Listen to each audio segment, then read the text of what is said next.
Hi Mark, and welcome to the current Outside Views report on Russia's war of aggression against Ukraine. During a visit to Lutsk in the northwest of the country near Belarus, Ukrainian President Volodymyr Zelenskyy again spoke out in favor of better protection of the state border. The priority is to strengthen the entire northern border, all regions there. That's what he said in his daily video message on Sunday. This time racketed at the castle complex in the old town of Lutsk. After visiting Turkey, Czechia, Slovakia and Bulgaria, Selenskyj found out about the situation there. Russian troops also invaded Ukraine from Belarus in the north after the start of the war on February 24th in 2022. Thousands of Russians are stationed in Belarus, using bases there primarily to prepare for combat missions. Experts currently believe that a new attack from Belarus is not very likely, though. Nevertheless, the Ukrainian leadership sees Minsk, which supports Moscow's war of aggression, as a party to the conflict and as a threat. With his visit to the region near EU and NATO member Poland, Zelenskyy also wanted to strengthen people's sense of security.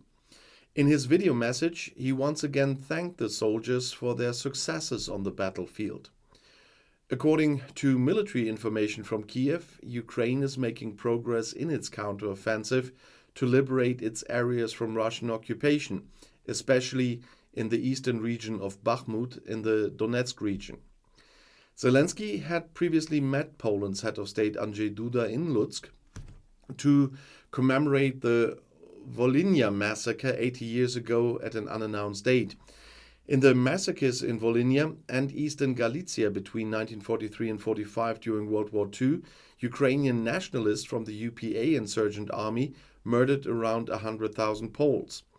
At that time, they wanted to bolster the Ukrainian claim to the area through an uprising against the German occupiers and the elimination of the Polish civilian population. Violence in what is now western Ukraine peaked in July 1943. According to a spokesman, the paramilitary Russian volunteer battalion Legion Freedom of Russia is also planning further actions in the Russian border area. There will be another surprise in the coming month or so, is what Maximilian Andronikov, who calls himself Caesar, said in an interview with Britain's Sunday newspaper The Observer. "We have ambitious plans. We want to liberate our entire territory," he said. The so-called Legion of Freedom of Russia consists of Russian nationalists who are currently fighting on the side of Ukraine.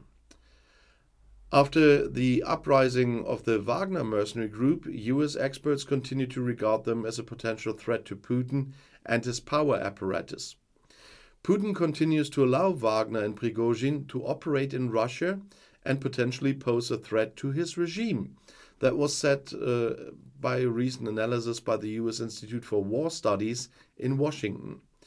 Even 2 weeks after the short-term uprising with probably 25,000 mercenaries, Wagner boss Yevgeny Prigozhin and the commanders could move freely in Russia. And Russia's Foreign Minister Sergei Lavrov and his Turkish counterpart Hakan Fidan exchanged views on food security issues a week before the expiry of the agreement on shipping Ukrainian grain across the Black Sea. During the call, Lavrov said the West was unable to meet Russia's demands for an extension of the agreement. That is what the Russian Foreign Ministry said in Moscow on Sunday. The grain agreement, which was brokered by Turkey and the United Nations in summer 22, is scheduled to expire on July 17th. Russia complains that its conditions for continuation have not been met, and this includes, for example, removing sanctions that prevent Russia from exporting grain and fertilizers. The agreement ended a month-long Russian naval blockade of Ukrainian Black Sea ports. The United Nations urged all parties to extend the agreement to ensure global food security. And if you are interested in more developments, the next video is right here in the end screen. I'll see you there. I'll be back.